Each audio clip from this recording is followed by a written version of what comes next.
Hi, it's me again with Corel Tips and Tricks. Somebody sent me this bitmap, and you can tell it's a bitmap by the frame, the bounding box. We put a yellow box around it. You can see the white background.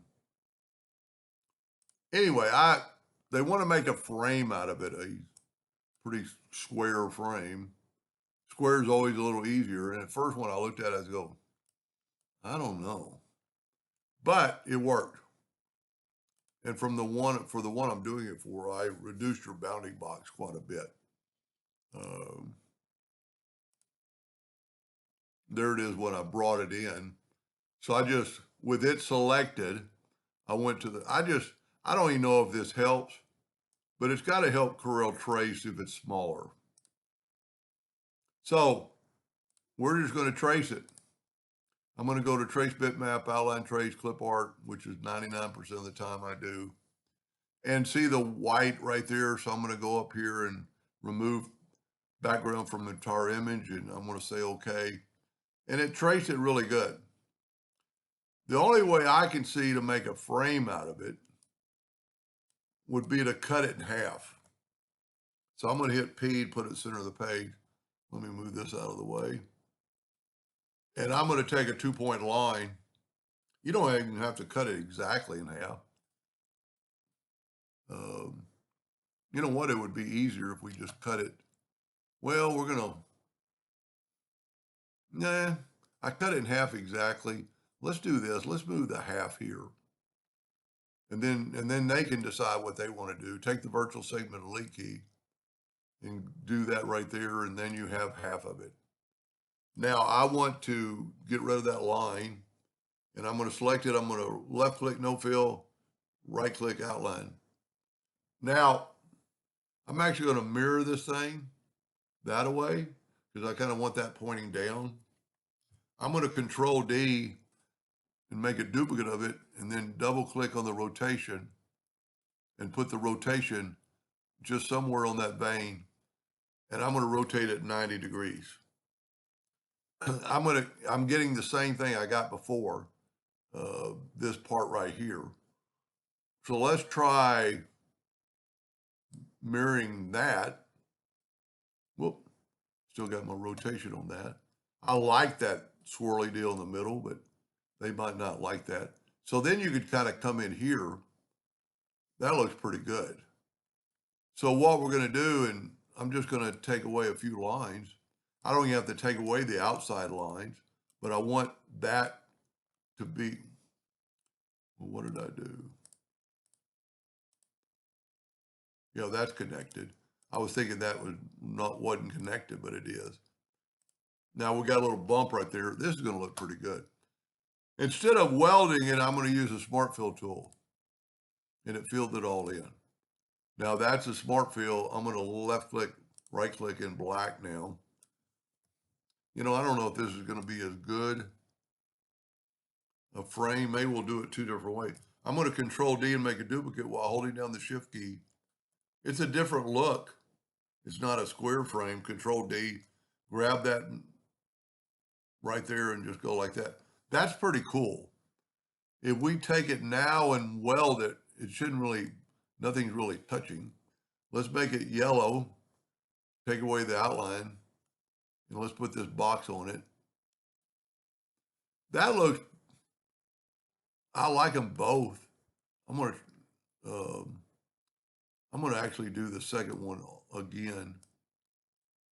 Let's look at them side by side. This one isn't connected, so I'm going to just group it. And then I could take both these and hit T to put them to the top. So this is really more of a square than mine. And the only reason I'm, excuse me, making it yellow so it'll stand out.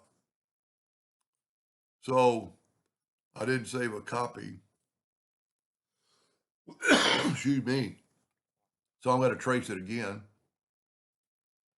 And let's try it, do it a different way this time. Clip art. Remove from total image. And you know what? You can always tell by the bounding box. So I'm going to hit the plus key and make another copy, just in case. Let's move these out of the way and let's just do it one more way. I'm going to hit P again. This time I'm going to left click, right click, because a lot of times when you cut a thicker line. So this time, you know what? I'm going to try this too. I'm going to mirror it the other way. Shouldn't really matter, but you know, it might. Um, I'm going to go ahead and bring in a line and hit P and see it's getting all these extra parts. And that I did it, but most people that would cause quite a bit of a problem. So let's just do that again, but we're changing the rhythm of it by putting it up. Now I'm going to left click, right click, and I'm going to, I like those little flowers on the end when they meet. Control D, and let's put it right there in the middle. And let's rotate this 90 degrees. And see, that would actually, that's what I did. And I got this curlicue, but that's not really a terrible thing. So let's just get rid of this now. And see, that time I didn't even cut it. I just smart filled half of it. And let's weld this together. And see, you can see it welded it because well, that's not perfect, but they could take that node out and actually fancy that up a little bit. Control D, holding down the shift key or holding down the control key. So you could just keep going, Control D, holding down the control key. And now you've got something totally different. Let's go ahead and weld them. Let's make it yellow. I just like making it yellow because it really stands out when you do a box effect, or for you, mainly for you on your monitor. So that's almost, see, this is something you could almost stretch out to an 8x10, or, you know, this is a square, and you could probably, without distorting it too much, you could probably stretch it to whatever you wanted, and it would still, you know, be a frame for a picture. And I shouldn't say, I don't even know if they're going to put a picture, if they just want a frame with some text in it. But see, there's my curly cues, but they look pretty cool in a way. Kind of takes away from that sharp edge. And there's probably 10 more ways you could do that. Anyway, I hope that helped them a little bit. Thank you for watching.